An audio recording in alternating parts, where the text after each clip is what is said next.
Welcome to Reviews That Scare with Jess and Blair. I'm Jess. I'm Blair.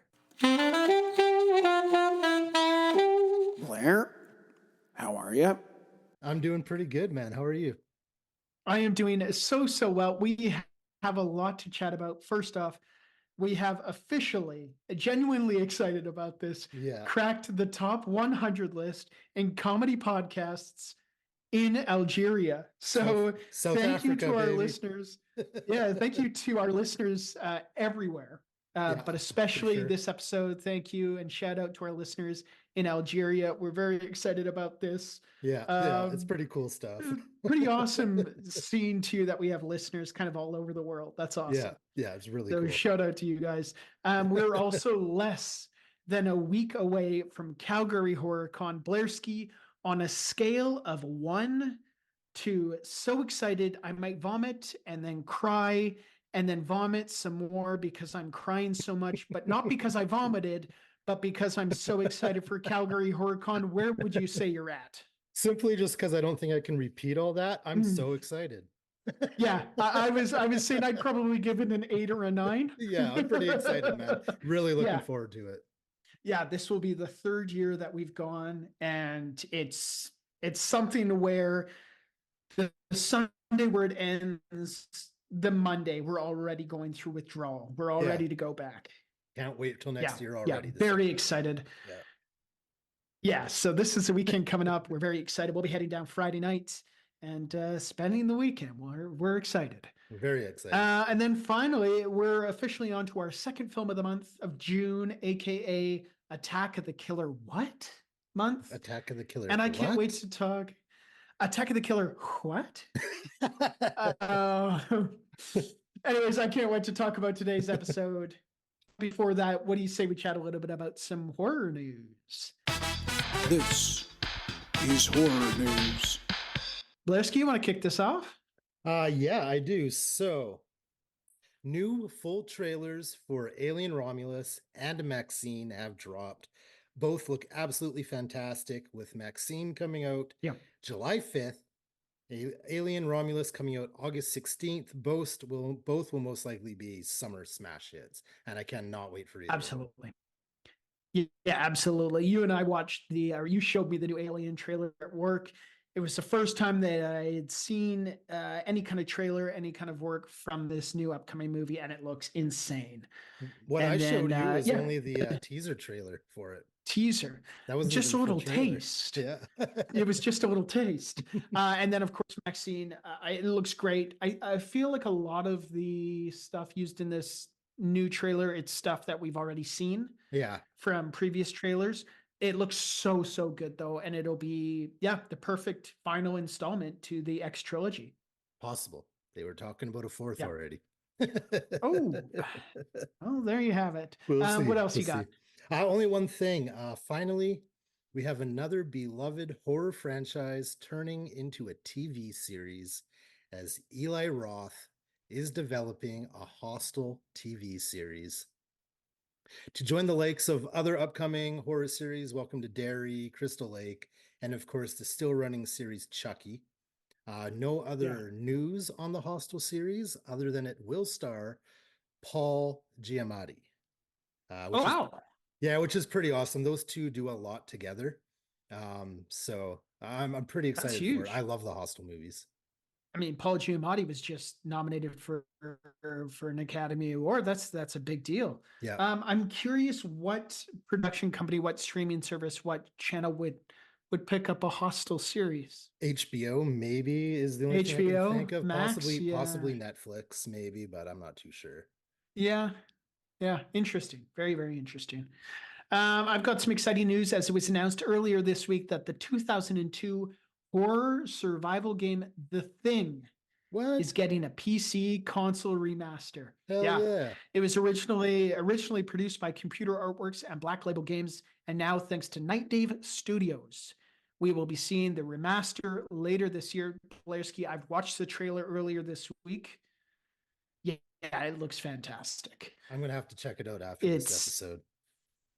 Yeah, like I said, it's a horror survival game. It's a third person shooter. It's gonna be sick. Yeah, it's gonna be great. Yeah. Oh, yeah.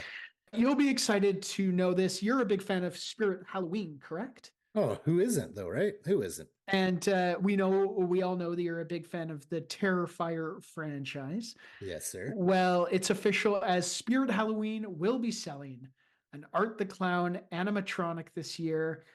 Art the Clown will stand 6'2" and play a melody of horn blowing sounds as it comes to life. Art the Clown will also come with a pair of removable flower sunglasses.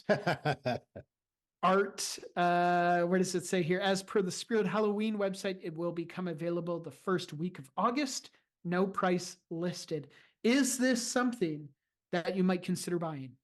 If it's like any of their other animatronics they've been releasing over the years, they usually cost up around $600. So Yeah. I just don't think I could afford that, to be honest with you. Although I would love to have it. Yes. A lot of them are very cool. And to my understanding, this year they're also releasing a Michael Myers animatronic. So I think you know what camp I'm in. Yeah, well, I'd also go for the Mike Myers. Michael Myers. Yeah, sure. absolutely. That's all I have for horror news. What do you say we jump into this week's episode? Let's do it. The second episode in Attack of the Killer What month goes to 1978's Invasion of the Body Snatchers. Runtime on this one, 1 hour, 55 minutes. Blairski, I think I know what your response is going to be, but what do you think of the runtime on this? Oh, way too long. Way too long for me, man. Interesting. I'm going to hold my comments about the runtime until likes and dislikes. All right.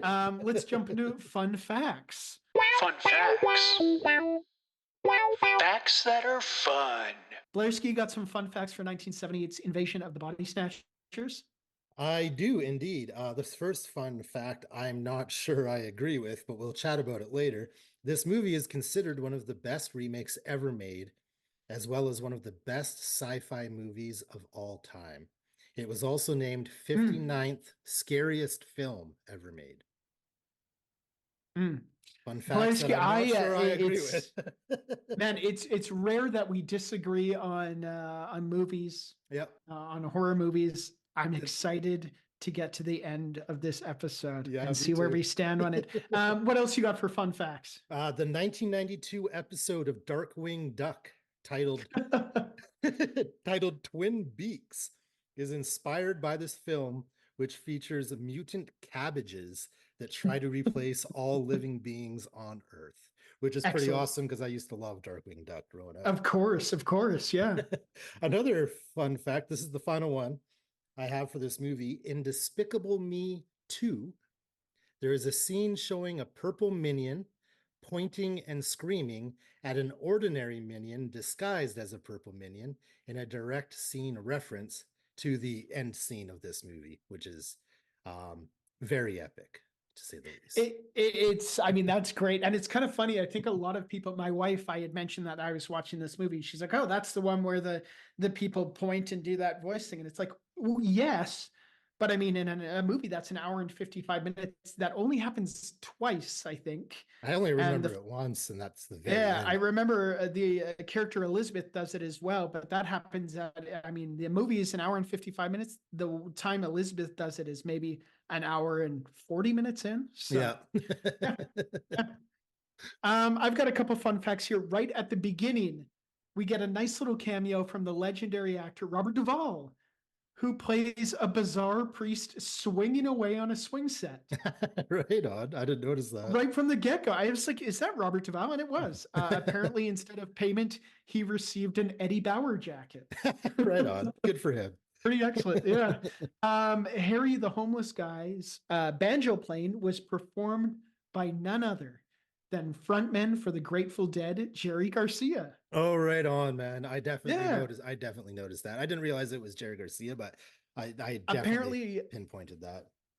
Apparently, a lot of the vocal stuff for that character was also done by Jerry Garcia. Jerry Garcia himself does not appear in the film, but kind of cool for all those deadheads out there. Yeah, right on. And then finally, Don Siegel, who directed the original 1956's Invasion of the Body Snatchers, plays the taxi driver and lost most of his vision. And of course, the scene takes place in the middle of the night in busy San Francisco. So apparently Donald Sutherland and Brooke Adams' nervousness in the scene was genuine because of, them being passengers in the cab driven by somebody in the middle of the night who didn't have any vision. So Was I he can only actually- was he imagine that they actually were quite driving? terrified. I didn't realize he was Oh, actually yeah. driving. Yeah, he wasn't wearing glasses, and but it's kind of cool. Don Siegel, who directed, of course, the original. Let's talk about the fine folks who worked on this film, shall we? Let's do it. Directed by Philip Kaufman, also directed 1983's The Right Stuff, 1988's The Unbearable Lightness of Being, and also wrote such films as 1976's The Outlaw Josie Wales and the story for the legendary 1981 film Indiana Jones and the Raiders of the Lost Ark. Such a classic. The best of the Indiana Jones movies. Yes, it is. So good. Written by W.D. Richter.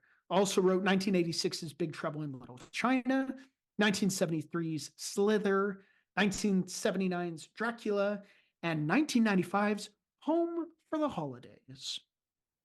And then, of course, Jack Finney wrote the book, which the movie was based on, originally titled, or the book was titled, The Body Snatchers. Mm-hmm. So no invasion of, simply The Body Snatchers. This one, I mean, you talk about all-star casts of 1970s. This is a pretty stacked cast. Of course, starring the legendary Donald Sutherland as Matthew Bennell, Bennell. Also starred in 1978's National Lampoon's Animal House, 1970's MASH, 1967's The Dirty Dozen, 1970's Kelly's Heroes, 1991's Backdraft, 2012's The Hunger Games, and won an honorary Academy Award back in 2018. Also starring Brooke Adams as Elizabeth Driscoll, starred in 1983's The Dead Zone, 1978's Days of Heaven, and 1995's The Babysitter's Club, just to name a few. Of course, we see one of our favorites, Jeff Goldblum, as Jack Belisek, also starred in 1993's Jurassic Park, 1986's The Fly, 1996's Independence Day, a plethora of Wes Anderson films, including Isle of Dogs, Life Aquatic with Steve Zissou, The Grand Budapest Hotel, and Asteroid City. Also starred in 1995's Powder, one of Blair's favorites. That's 1995's Powder. Also starring Veronica Cartwright as Nancy Belisek. Also starred in 1979's Alien, one of our favorites. Yeah. 1963's The Birds, and 1983's The Right Stuff, just to name a few. And then Leonard Nimoy as Dr. David Kibner, starred in 80 episodes of Star Trek as Mr. Spock, 49 episodes of Mission Impossible, 1979 Star Trek The Motion Picture, Star Trek II The Wrath of Khan, and one of my personal favorites, 1994's The Pagemaster, among many other credits. Synopsis for 1978's invasion of the Body Snatchers, courtesy of our dear friends at IMDb.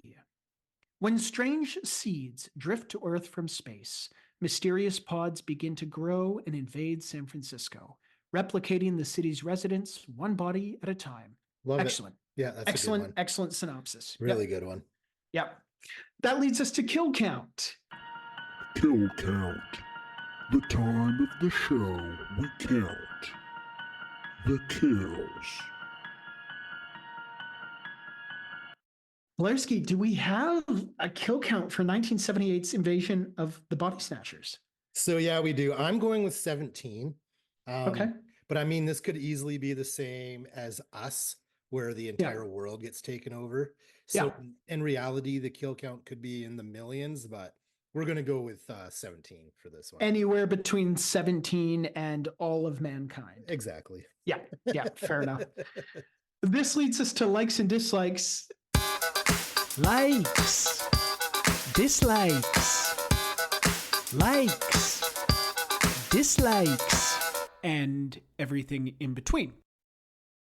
The portion of the show where we talk about what we liked, what we didn't like, and everything in between. Blairski, I don't even know where to start with this one. I want to start at the beginning. I want to start at the beginning of the movie. Excellent. I did like the beginning of the movie.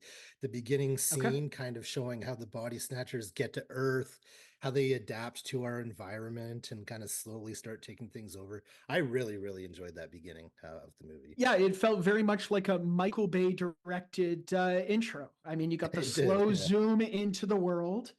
I agree. I loved the intro. I thought it was great. I thought it was a great, simple setup that was quick, said with no dialogue, and they get Mhm. right into it. Yeah, they do. Yeah, they get right into it. Yeah. Now, this one being in the 1970s, I mean, they rely a lot on practical effects. I'll bring up one in particular. But what did you think about the special effects in general in this movie? I thought they were decent. I thought they were pretty good. I wasn't thrown off at all by any of the practical effects or effects at all in this movie. There's one practical effect that it's one of the scariest moments that I have ever seen in any horror movie. And what's that? What's that? And I actually went back and I rewound it about 4 times, and that is the humanoid dog. I have that in my notes to talk It to you is about. Yeah. terrifying, and to my understanding, it is just a rubber mask put over the dog's head. Okay. That scene is absolutely terrifying. I know. This is exactly what I have written down here. What the fuck was that human-faced dog thing? I love it. I love it so much. And to my understanding, I looked into it, read a bit into it, and obviously the seeds, the pods, they they plant themselves near victims. Yeah. And obviously that's the homeless man and his boxer dog. And to my understanding, the pods don't know the difference. No. They don't know the difference. So yeah, that's why we get that wonderfully excellent humanoid dog that will now until the day I die haunt my dreams. I'm surprised there wasn't more kind of creatures like that in this movie, to be honest with you. And honestly, it is a scene that, I mean, especially that moment in the scene, it's filled with a lot of chaos, and it Yeah. is a blink and you'll miss it scene. Yeah, it doesn't show the dog, human dog, for very long. No, and I'm wondering if that's, the filmmakers getting a little bit nervous that if there was more screen time for the human dog, we'd be able to see that it is a mask. But Yeah. like I said, I replayed that thing about 4 times, and it's great. It's so cool. I'm a little bit disappointed, Blair. What are you disappointed about, Jesse? I'm disappointed that it has taken me this long to see this movie because I You loved it? absolutely loved it. Okay, I all was right. absolutely blown away. My expectations were non-existent Yeah, just yeah, because I knew very little about the movie itself. yeah. I was blown away by it. I thought it was great, and that runtime right away scared me. Yeah. I mean, an hour and 55 minutes, especially for a horror movie, you're afraid, oh, it's going to drag. And that is kind of a death sentence for a horror movie. I don't think it dragged at all. I found took it very did. little notes. I found And it I think did. that's where we're different. And that's why I was excited to chat with you about it. I am one who usually takes a lot of notes on my phone. And Mhm. I had to go back and watch a lot of it because that first viewing, I took very little notes because I was totally absorbed by this movie. Yeah, see, I was the opposite. I normally, if I'm really absorbed into a movie, I'm the same way. I do my notes at the end of it. Yeah. I found myself doing a lot of my notes while watching it. I did really enjoy, as I said, the beginning of the movie, and I enjoyed Yeah. the end of the movie. Oh, But the ending. but the middle, just the middle of the movie to me dragged and was a little slow. And I also did not like the soundtrack to this movie. Oh, okay. We'll get into that because I'm talk about the soundtrack. But I get it. I get it. It is a slow burn. It's a procedural. There are, 5 characters who are trying to convince the rest of the world that there is something happening here. Yeah, yeah. And a lot of the movie is them trying to convince people, and those people either are already, body snatched, or they're not hearing it, and Yeah. they will be body snatched momentarily. I thought the pacing of the movie was great. I thought the dialogue was great, and more than anything, I thought the performances were fantastic. I thought Donald Sutherland and Brooke Adams, the two of them, their chemistry together was fantastic. Yeah, I do have that written down. The acting was very good in this movie. It was really good. Especially from the five that I listed above. I just thought, and I love that scene with Veronica Cartwright right at the ending that we had mentioned. The ending is great, but Mhm. the scene between Veronica Cartwright and Donald Sutherland, where you find out, the big reveal, Yeah, at the and end. it's just, that is an image that'll stay with you for a while. And then And Leonard that Nimoy is scream just, too. oh, I love it. And then Leonard Nimoy is just like annoyingly not listening to No, not at to the all. other characters. And then Jeff Goldblum is doing his best Jeff Goldblum to a T. This Yeah, is like young Jeff Goldblum. This is pre-Fly. it is pre-fly. Yep. Not by long though, because the Fly is done. When was the The fly Fly? was 82, I thought. 82. Okay. Yeah. But I mean, anytime Jeff Goldblum pops up, it's like, okay, excellent. Yeah, I It's do. gonna I be love great. Jeff Goldblum. And then, as mentioned, Donald Sutherland and Brooke Adams, their scenes, and there's a lot of the scenes are them together, and their chemistry was top notch. Mhm. Now, you hated the music in this movie. Lots of beats with footsteps. Man, I thought it was great. It sounded like alien heartbeats to me. I don't know. I just noticed it as like beats going along with footsteps and then just random sound effects that to me didn't Sure, really go with the movie, but I it's get that. something I noticed and not in a good way for me anyway. No, fair enough. I'm a huge fan of like late 1970s, like early 80s, like synth kind of punk and that stuff. And I thought the use of synthesizer was great. Yeah, okay. I really enjoyed that. And I did like the alien kind of heart beating. But what I did really like is that the end credits had no sound whatsoever. Mhm. Kind of weird for an end credits not to be playing any music along. I liked it too, and it kind of goes along with that end scene of the movie though, with it's him pointing and screaming that just horrid screech, and then that's it, silence I for like the that is the duration, right? last, yeah, I love that. That's the last image. That's the last sound Yeah, that you yeah, hear throughout the movie. There's no, okay, now I can listen to a song that's maybe well, a little bit uplifting. It's yeah, like, nope, that's what we're leaving you with. What a yeah. striking image to end the movie with. It's perfect. Yeah. I saw. I think Shudder had a TV show of like the scariest um moments in horror movies of all time, and that Yeah. was listed as one of the moments. Yeah, absolutely. I remember it distinctly being part of that, part of the series for sure. Yeah. Okay, I know that this wasn't your favorite movie. What didn't you really like about this one? What kind of let you down with this movie? Well, other than the music and just the length of it, um, I was just kind of bored for a good half of the movie. I just kind of found it boring.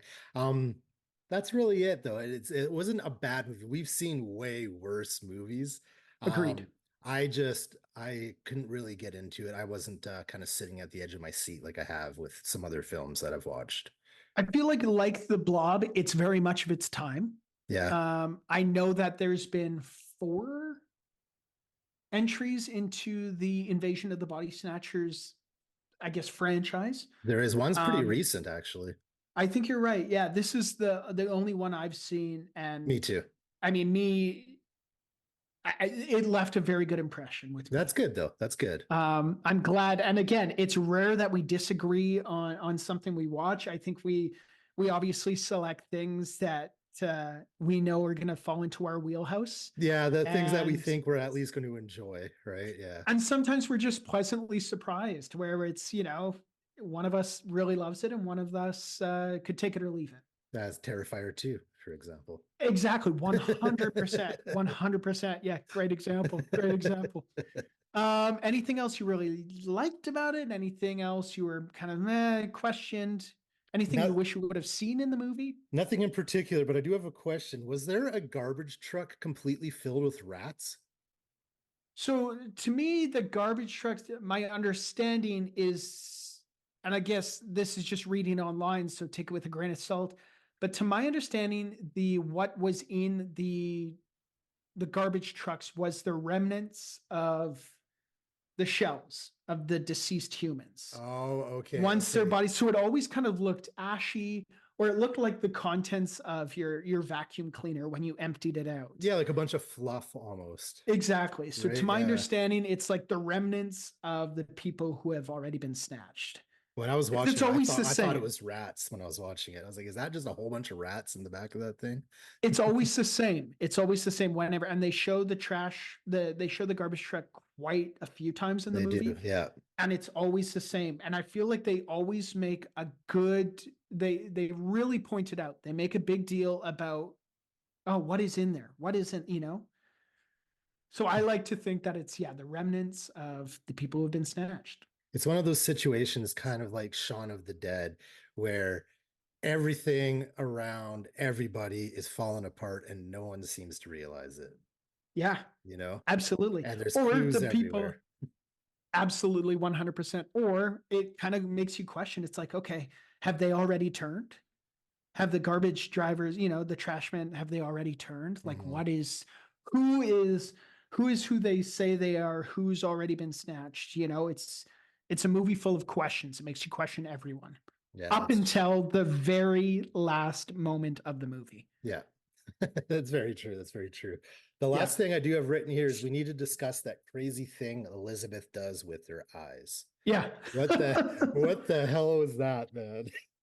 For those of you who have not seen the movie, or for those of you who have seen the movie, there's a scene where Donald Sutherland's character gets Brooke Adams' character to do that thing she does with her eyes, which is just where her eyes vibrate, and Super it's fast, man.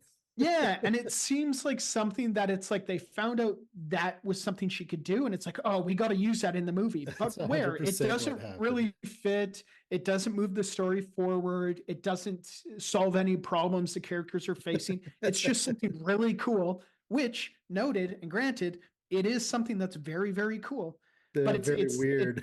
doesn't move the story forward in No. the slightest. But it's bizarre. I don't know how to explain it besides vibrating eyes. Yeah. Go and watch it because it's watch. If you're not going to watch the whole thing, at least watch that, Watch and the then vibrating eyes and the end. watch the vibrating eyes and the end, and the watch beginning. the man dog. Yeah, the Mad Dog was pretty cool. The man dog. The eye thing it's buggy. Yeah, It's it is buggy. very buggy. That's a good word for it. Yeah. All in all, I thought the tension, I thought the stakes in this movie were fantastic. Again, it was Donald Sutherland who really carried this movie, and it's just like he's phenomenal. I Yeah, mean, he's he phenomenal. was good. in All the most actors were everything good in he this. does. It's just absolutely. Also, the title of this movie is just fantastic. I know that it's a remake, but the title, Invasion of the Body Snatchers, is just fantastic. I There's just so always many questions in the title. I always catch myself calling it Revenge of the Body Snatchers for some reason. I don't know why, but Possible Blairski directed spinoff. yeah. Yeah. Revenge of the Body Snatchers. Okay, what do you say we move this along? Yeah, let's do it, man. Okay, this brings us to our next segment of the show, one of our favorites. One of them. Lessons we learned from watching 1978's Invasion of the Body Snatchers. Lessons we learned from watching. Insert title of movie here. The segment of the show where we talk about the valuable life lessons we learned from watching said movie Blairski. Yes, sir. Did you learn a single darn thing from watching 1978's Invasion of the Body Snatchers? A couple things. First one, always make sure you have help close by when taking a mud bath, just Yeah. in case you get stuck. You can't get out. Final thing I learned is a rat turd looks like a caper, and a caper looks like a rat turd. Yeah, it's going to be neat. We're going to have to send it to the lab for further tests. I learned a few things here. Never trust a space flower. Yeah. Don't use speed. And if you must, then don't exceed the recommended dosage. But again, don't use speed. If you're trying to go about undetected in a room full of aliens living in human shells, remember, they can be fooled. Don't show emotions and hide your feelings. Mm-hmm. I find that in horror movies, the minute rules are mentioned, the rules are almost immediately broken. Yeah, they are. And this is one of those cases. I also learned when your body has been snatched, you'll be born again into an untroubled world free of anxiety. That sounds pretty good. It does sound kind of nice, yeah. Pretty good. And also, finally, adopt an animal today. Even dogs who look like they have a human face need love too. So adopt an animal today. Find your forever human face dog. This leads us Oh, to you're one of funny. our other favorite segments, Line of the Night. Line of the night. Line of the night. Line of the night. Line of the night. Line of the night. Line of the night. Line of the night. Line of the night. Line of the night. The segment of the show where we discuss our favorite lines from the movie. They might give us chills. They might give us the giggles. All we know is that they are our favorites, Blairski. Yeah, buddy. What do you got for the line of the night? Got a couple here. Matthew calls the police and says, "Officer, I'd like to report 4 bodies in my backyard." To which the officer responds, "Wait right there, Mr. Bennell." Then a freaked out Matthew says, "How do you know my name? I didn't tell you my name." Which I I thought was love a great that. line. Yeah. Oh, it's so good. So That was good. a Also, brilliant line. not the best line to open up with the police on 911, especially if you don't want to be considered a suspect. I have 4 bodies in my backyard. Yeah, that's the first thing you say. Yeah, absolutely. Yeah. My final line of the night is said by Dr. David Kibner. "We came here from a dying world. We drift through the universe from planet to planet, pushed by the solar winds. We adapt, we survive. The function of life is survival." True that. True There that. you have it. Survival of the fittest. Hell yeah. Yeah, those are great. One of my favorite, if not my favorite line of the movie, random guy running in the street almost gets run over by Matthew, and Elizabeth says they're coming. Mm-hmm. And he says that several times, and then he finally says, "They're already here." I love it. And then you see a whole bunch of people chasing him down the road. It's perfect. Yeah. Nancy, who of course works at the mud bathroom, says, "Jack, it opened its eyes." Jack, played by, oh goodness, Jeff Goldblum, my apologies, has a great line. He says, "I don't have any friends, Dr. Kibner." Yeah. Elizabeth says to Donald Sutherland's Matthew, she says, "Matthew, they're growing," which I thought that was great. Yeah. I also as well had "I didn't tell you my name," which I thought was great. And then finally, Jeff Goldblum says, "Hey, Pods, come and get me, you scum." I think that's great. Yeah, it is. I think that's great. Especially from Okay. Jeff Goldblum. Yeah, absolutely. Okay, this leads us to our final segment of the show. Some might even say, they might go as far as saying, it is our favorite segment of the show. We're not there yet, but it is definitely in consideration. I think about it every day. Top five. Of course, celebrity lookalike time. Celebrity lookalike time. The time of the show where we take a look at the cast and discuss their celebrity doppelgangers. Spoiler alert, it usually comes down to the character's hairstyle. Again, it's interesting. We said the same thing about Us, but it's, celebrity doppelgangers. It's very fitting. It is very fitting. Blairski, what do you got for celebrity lookalike time? I do have a couple. Although the hair color is different, the character Matthew looked a little like Dustin Hoffman as Hook in Hook. Okay. The character Matthew also reminded me of Marv from Home Alone. It's Good all one. that. It's the hair, man. It is the hair. The wet bandit himself. Yeah, for sure. My final celeb lookalike is Nancy. Reminded me of Amanda Seyfried from Mean Girls, Jennifer Body. They looked very identical to me. Nice. I'm going to go with Brooke Adams as well. And this is a mistake I've already made. And it was a mistake I made during our Amityville horror episode. But I thought that Brooke Adams looks just like Margot Kidder, who starred as Lois Lane in the original Superman films. She was in 1974's Black Christmas, and of course 1979's The Amityville Horror. Yeah. And in that episode, I thought she looked a lot like Karen Allen, who played Marion in Raiders of the Lost Ark. Okay. Indiana Okay. Jones. Yeah, yeah. Spitting. Yeah. And then finally, Donald Sutherland. I'm thinking it's without the hair, the mustache. It looks a little bit like Ian McKellen to me. Okay. If Ian McKellen had a perm and a mustache and took off the wizard's hat. Yeah. And also, if you go and Google it, he reminds me a little bit like longtime host of Jeopardy, Alex Trebek, Yeah, back he in the does. 1970s. Yeah, he does. That's a good one. Again, it's the perm, it's the mustache. He could look like a million different people Yeah. in 1970. Yeah. That's all I have for Celebrity Lookalike. This leads us to our final rating for 1978's Invasion of the Body Snatchers. Blairski, moment Yeah, of truth. buddy. Yeah, yeah. Out of 5 crazy party tricks you can do with your eyes, what are you giving Invasion of the Body Snatchers? I don't think we're going to be as far off as you think. I did find a lot of moments of the movie a little boring, but it wasn't a horrible movie. 2.5 crazy party tricks you can do with your eyes out of 5. Blairski, I think we're going to be further apart than you think. Okay. I am giving Invasion of the Body Snatchers 4.5 All right. crazy party tricks you can do with your eyes out of 5. He loved it. He loved Absolutely. it, ladies and gents. Absolutely adored this movie. I was not distracted by the length of it at all.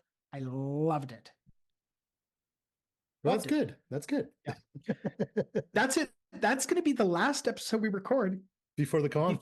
before Calgary HorrorCon. Again, something we're very excited for. I cannot wait, man. Blair's rating for HorrorCon was very excited. Mine was 8 out of 9, or 8 or 9 on the scale. We can't wait. Again, we're hoping that we'll run into some of you listeners out there. I'm sure there's going to be a few of you out there. If not, everybody stay safe. Everyone have a good con. Yeah. And until we chat again, until we do our next review, this has been Reviews That Scare with Jess and Blair. I'm Jess. I'm Blair. Remember to stay scary. And eat every sandwich. Bye. Bye, guys. Thank you for listening to Reviews That Scare. Make sure you check out our Linktree at linktree/Reviews That Scare. That's linktr.ee/Reviews That Scare, which has links to our Instagram, YouTube, Patreon, Twitch, and many other things. If you'd like to email us, you can reach us at reviewsthatscare@gmail.com. Thanks for listening, and remember to stay scary and eat every sandwich. A proud member of Pod Nation TV.